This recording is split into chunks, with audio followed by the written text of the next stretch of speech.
In previous video, we had do first type of replacement problem in which money value did not change.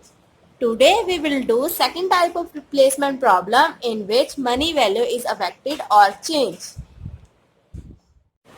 Here you see question related to replacement problem in which money value is changed. हमें ये कैसे पता लगेगा कि जो question है वो कौन सी टाइप में है रिप्लेसमेंट की, कि मनी वैल्यू अफेक्ट कर रही है नहीं कर रही। अगर कहीं भी डिस्काउंट रेट लिखा हुआ, क्वेश्चन में डिस्काउंट रेट लिखा हुआ, तो इसका मतलब ये है कि ये second type of replacement problem है जिसमें कि मनी वैल्यू चेंज हो रही है, जहाँ पर डिस्काउंट फैक्टर आ जाता है। डिस्काउंट कितना है यहाँ पर 10%, मीन्स इसमें मनी वैल्यू चेंज हो रही है। हम क्वेश्चन रीड करते हैं। अ मशीन कॉस्ट 10,000, ऑपरेटिंग कॉस्ट कितनी है 500 पर ईयर। फर्स्ट 5 ईयर के लिए 500 है और उसकी कॉस्ट जिसे हम सी कहते हैं, कॉस्ट कितनी है 10,000 कॉस्ट है और हमारी ऑपरेटिंग कॉस्ट है 500 पहले 5 सालों के लिए। 6th year and succeeding year operating cost increase by 100 per year, means पहले 5 सालों के लिए तो 500 है, फिर 6th ईयर से 100 अमाउंट इंक्रीज होनी शुरू हो जाएगी 6th ईयर से। Assuming 10% discount rate of money per year, जो डिस्काउंट रेट है वो कितना है 10% है।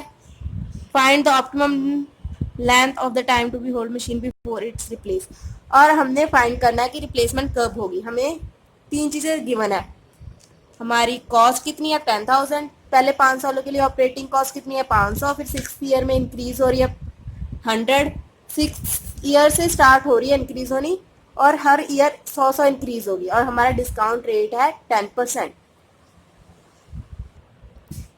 हमने सबसे पहले 8 कॉलम बना लिए। पहले हमने 7 बनाए थे पिछली टाइप में, जो जहाँ पर मनी वैल्यू चेंज नहीं हो रही थी वहाँ हमने 7 कॉलम बनाए थे, यहाँ पर हमने 8 कॉलम बना लिए। फर्स्ट कॉलम में हम लिखेंगे ईयर, फिर एम ब्रैकेट टी, फिर पीवी फैक्टर। हमारे इस क्वेश्चन में पीवी फैक्टर कितना है जिसको हम डिस्काउंट रेट भी कहते हैं। डिस्काउंट कितना है हमारा 10%।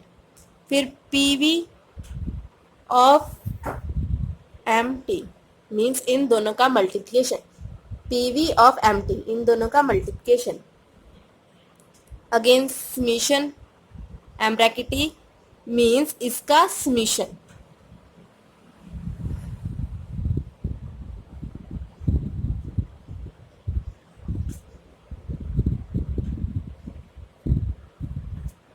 Weighted total average cost. हमने यहाँ पर ईयर लिखने हैं, बट हमें क्वेश्चन बताया नहीं गया कि हमने कितने ईयर लिखने हैं, 1 to 5 लिखने हैं, 1 to 10 लिखने हैं, 1 to 15 या 1 to 20, वो कैसे पता लगेगा। हमने यहाँ पर जो हमारा आंसर आएगा, अगर वो सबसे कम आने के बाद इंक्रीज हो रहा है वहाँ हमने क्वेश्चन छोड़ देना है। अगर वो डिक्रीज होकर इंक्रीज हुआ तो हमने वहाँ पर क्वेश्चन छोड़ देना है, वहाँ पर हमारा आंसर आ जाएगा। अगर हमारा सिर्फ डिक्रीज हो रहा है तो हम उसे कंटिन्यू करेंगे तब तक कि डिक्रीज होने के बाद इंक्रीज हो जाए, तब तक हम कंटिन्यू करेंगे जब तक डिक्रीज होने के बाद इंक्रीज ना हो जाए। ठीक है, इस क्वेश्चन में हम पहले 10 तक लेते हैं।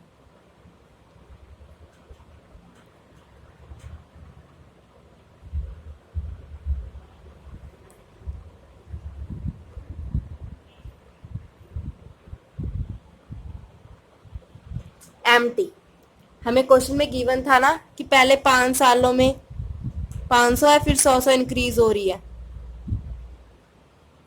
पहले 5 सालों तक 500, फिर इंक्रीज होगी 100।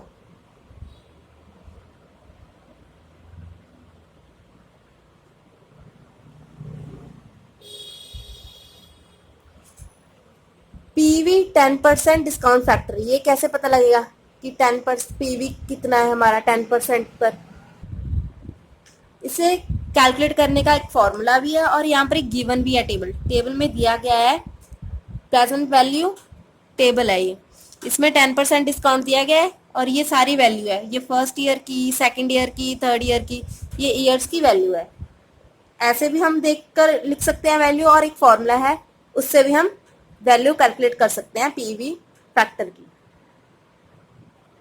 अगर हमारे क्वेश्चन में एंड वर्ड यूज हो गया, assuming that maintenance cost is incurred at the end, अगर एंड वर्ड यूज होगा हम 10% सीधा ही स्टार्ट कर देंगे वैल्यू पुट करनी, सीधा ही वैल्यू पुट करनी हम स्टार्ट कर देंगे। जैसे कि इस क्वेश्चन में की गई है, ये एग्जांपल है कि एट द एंड लिखा हुआ था तो हमने सीधा ही वैल्यू पुट करने शुरू कर दी। अगर एट द एंड ना लिखा हो तो हम सबसे पहले यहाँ पर 1 लिखेंगे, फिर हम आगे वैल्यू पुट करेंगे। फर्स्ट ईयर में हम 1 लिखेंगे अगर एंड ना लिखा हुआ तो। हमारे इस क्वेश्चन में कहीं नहीं लिखा गया word and. Find the optimum length of the time holding machine before it replace, means यहाँ पर एंड वर्ड का यूज नहीं हुआ तो हम सबसे पहले फर्स्ट ईयर में पीवी फैक्टर 1 लेंगे। यहाँ पर हम पीवी फैक्टर सबसे पहले क्या लेंगे 1, और देन हम कैलकुलेट करेंगे। पीवी फैक्टर कैलकुलेट करने का एक फॉर्मूला भी है जिसमें हम वैल्यू कैसे कैलकुलेट करते हैं, 1/1 आर नंबर ऑफ ईयर्स। यहाँ पर एन है पीरियड जिसे हम टाइम भी कह सकते हैं, और आर है rate of discount. Rate of discount हमें क्वेश्चन में गिवन है कि 10% है, 10% है ना। रेट ऑफ डिस्काउंट कितना गिवन है, 10%, मीन्स 0.1। अब हम कैलकुलेट करेंगे पीवी फैक्टर हर साल की। कैसे, फर्स्ट ईयर में तो 1 है, सेकेंड ईयर में अज्यूम तो 1 ही करेंगे हम, 1 अपॉन आर, आर कितना है हमारा 10%, मीन्स 0.1 फर्स्ट के लिए। ऐसे कैलकुलेट करो, डिवाइड कर दो इसको, डिवाइड करके आंसर आएगा, टेबल से मैच करेगा ये हमारा आंसर। फर्स्ट के लिए निकल गया, सेकंड के लिए ऐसे, थर्ड के लिए, फोर्थ के लिए,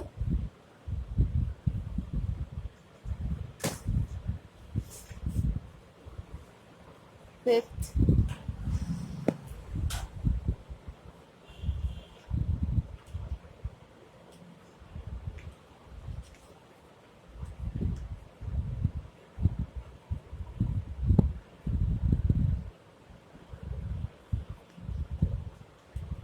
इसे ऐड कर रही हूं मैं।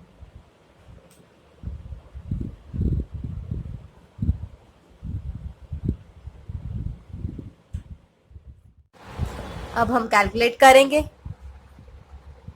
1.1 को 2 बार मल्टीप्लाई, 1.1 मल्टीप्लाई 1.1। यहाँ पर एक बार, यहाँ पर हम 2 बार मल्टीप्लाई कर चुके हैं ना, अगर इसको एक बार और कर दे तो वो 3 बार हो जाएगा, तो मैं सीधा ही इसे मल्टीप्लाई फिर कर रही हूँ 1.1 के साथ। कितनी बार हो गया, 3 बार। एक बार और कर दूं 1.1 के साथ, वो कितनी बार हो जाएगा, 4 बार।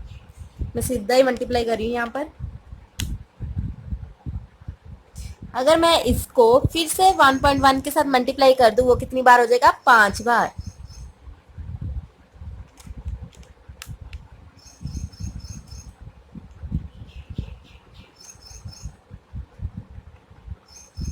हमने कितनी टाइम करना है, 10 बार।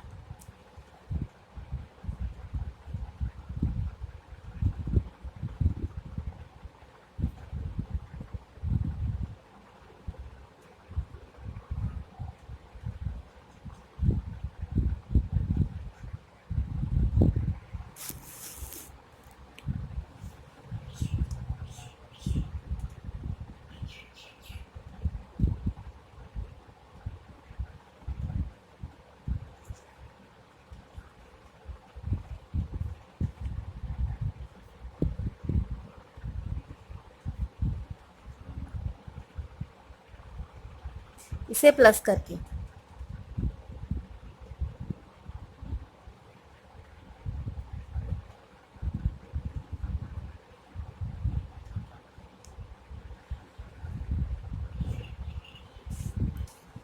ये कितनी बार हो गया था हमारा?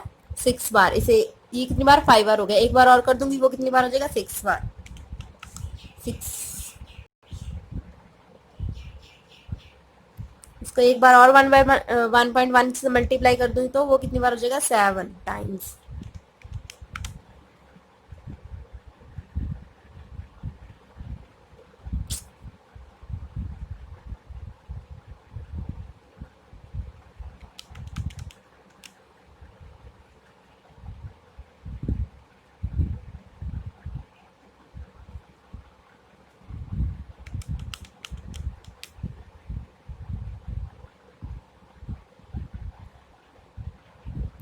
मैंने इतने डिजिट इसलिए लिए हैं क्योंकि अगर हम आंसर निकालने लग जाते हैं तो थोड़ा थोड़ा फर्क आ जाता है, इसलिए मैंने सारे डिजिट ही लिए हैं। अब डिवाइड करके देखते हैं।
अब हम इस सारी वैल्यू को PV10 वाले टेब कॉलम में लिखेंगे। जैसे फर्स्ट में क्या है?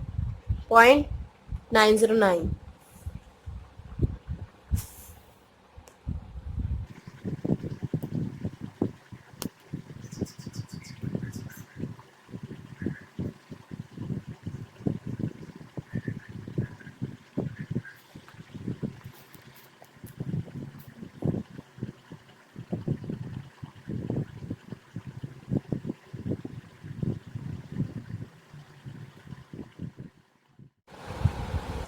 PV ऑफ एम्प्टी मीन्स इसको इसके साथ मल्टीप्लाई करना है। 5 इंटू 1 500। 500 into multiply means 0.909 455।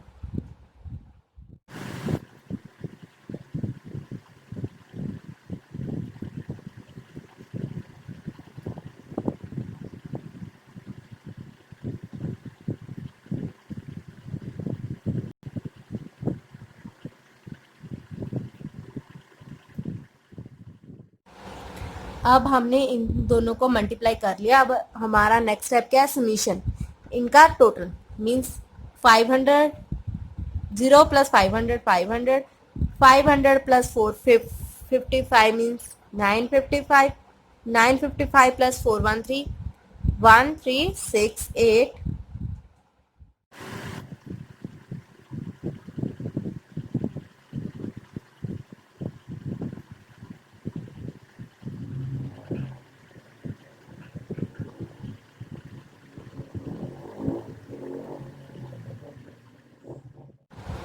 अब हमने इसको टोटल भी कर लिया है।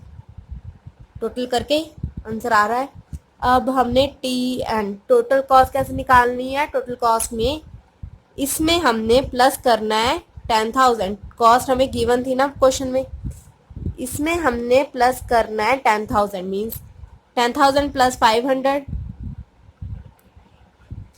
10,000 प्लस 955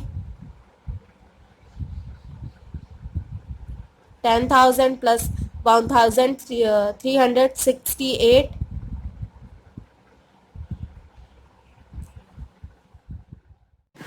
मैं आपको रिप्लेसमेंट चैप्टर के सारे सम सॉल्व करके दूंगी, वो दूसरी वीडियो में होंगे। दूसरी वीडियो में हर सम सॉल्व किया होगा रिप्लेसमेंट चैप्टर का।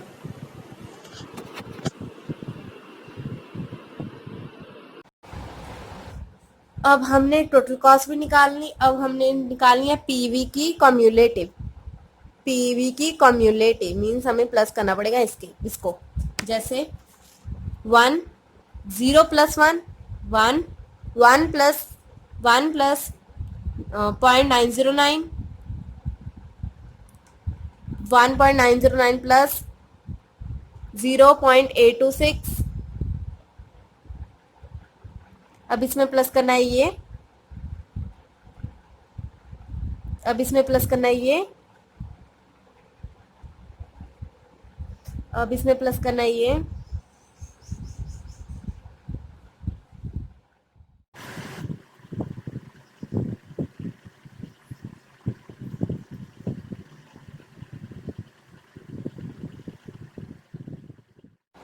अब हमने कम्युलेटिव निकाली पी फैक्टर की, अब हमने निकालनी है वेटेड एवरेज और एवरेज टोटल कॉस्ट। कैसे निकलेगी वो?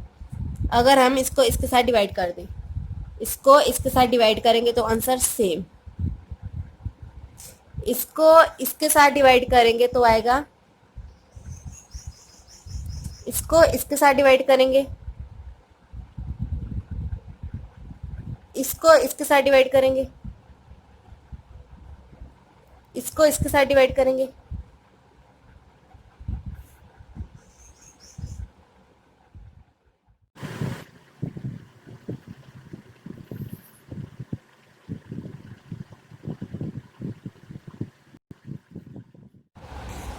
अब आप देख सकते हैं कि हमारा आंसर जो है डिक्रीज ही हो रहा है, डिक्रीज होने के बाद इंक्रीज नहीं हुआ। तो अब हमने आगे कंटिन्यू करना है, तब तक कंटिन्यू करना है जब तक डिक्रीज होने के बाद अगला नंबर इंक्रीज ना हो जाए। WN में एवरेज टोटल कॉस्ट में जब तब तक कंटिन्यू करना है जब तक डिक्रीज होने के बाद, कम होने के बाद बढ़ना शुरू ना हो जाए। अगर कम होने के बाद नंबर बढ़ गया तो वहां हमारा आंसर आ जाएगा और हमारा क्वेश्चन वहां कंप्लीट हो जाएगा। यहाँ पर हमारा नंबर कम कम कम हो रहे हैं, कम होने के बाद इंक्रीज नहीं हुआ, इसलिए हमें आगे भी करना पड़ेगा। हमारा आंसर 10 ईयर तक नहीं आएगा, हमें आगे भी करना पड़ेगा। अब आगे मैं 20 सालों तक ले रही हूँ, अगले साल।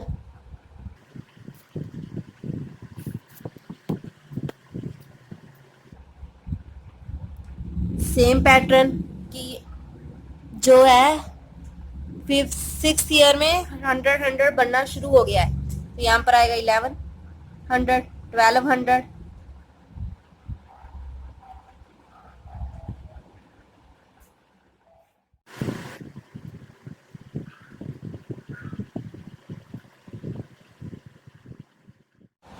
अब हमें पीवी फैक्टर भी निकालना पड़ेगा 20 तक। हमने कहाँ तक निकाला था? 10 तक। अब हमें कहाँ तक निकालना पड़ेगा? 20 तक। वही सेम पैटर्न यूज होगा, ये वाला ही, यही फॉर्मूला लगाकर हमने निकालना है 20 तक। आप देख सकते हैं यहाँ हमने 10th ईयर का निकाल लिया, प्लस किया, 10 टाइम्स 1.1 को मल्टीप्लाई किया तो हमारा आंसर आ गया 11th का, 12th का, 13। सेम पैटर्न 1.1 को 13 टाइम मल्टीप्लाई किया, आंसर आ गया। मीन्स इसमें ही एक बार और मल्टीप्लाई कर दो, इसमें फिर 1.1 को एक बार और मल्टीप्लाई कर दो तो हमारा आंसर जल्दी आ जाएगा।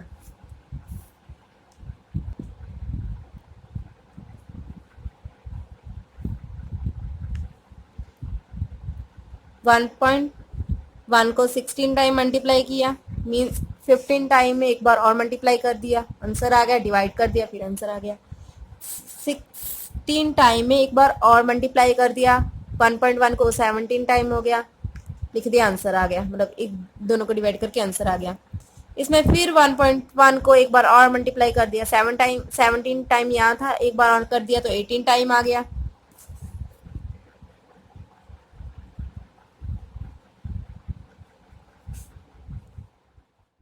अब हमने जो पीवी फैक्टर की वैल्यू कैलकुलेट की है हम यहाँ पर लिखेंगे।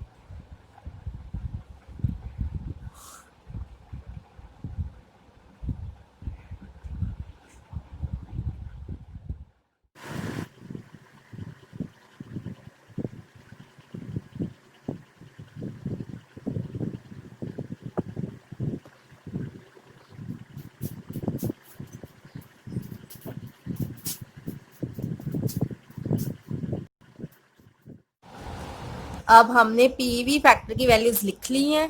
अब हमने क्या करना है, इन दोनों को मल्टीप्लाई करके यहाँ लिखना है। लिखा हुआ ना PV of M T, means इन दोनों को मल्टीप्लाई करके यहाँ लिख रहे थे, अब हम इन दोनों को मल्टीप्लाई करके यहाँ लिखेंगे। इन दोनों को मल्टीप्लाई करके आंसर कितना आ रहा है, 4 to 4 3.5। इन दोनों को मल्टीप्लाई करके आंसर कितना आ रहा है, 420.48।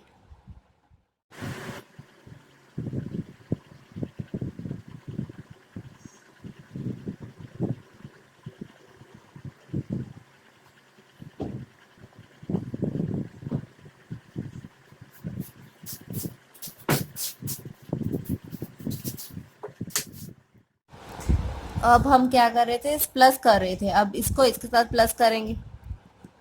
हमने निकालना है ना समीशन एम ब्रैकेट ए, वो कैसे निकलेगी, इसको इसके साथ प्लस करेंगे, आंसर आया, इसके साथ प्लस करेंगे, इसको इसके साथ प्लस करेंगे, कितना आंसर आ रहा है 4530। इसको इसके साथ प्लस करके कितना आ रहा है 4950।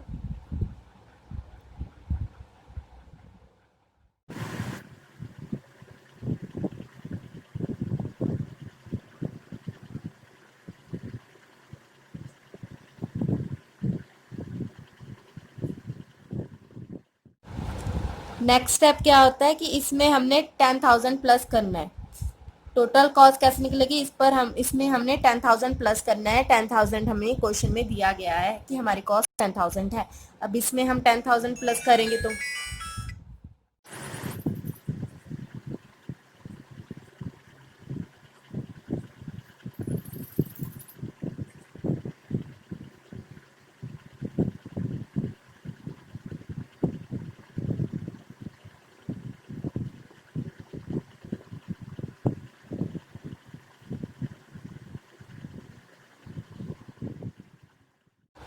नेक्स्ट स्टेप क्या है, कम्युलेटिव पीवी, मीन्स हम इसे प्लस कर रहे थे तो ये आ रहा था, अब हम इसमें ये प्लस करेंगे तो यहाँ पर हमारा आंसर आ जाएगा 6.75 को प्लस करेंगे हम 0.385 के साथ, हमारा आंसर आ जाएगा 7.14। 7.14 को हम प्लस करेंगे 0.3504 के साथ, तो हमारा आंसर आ जाएगा 7.49।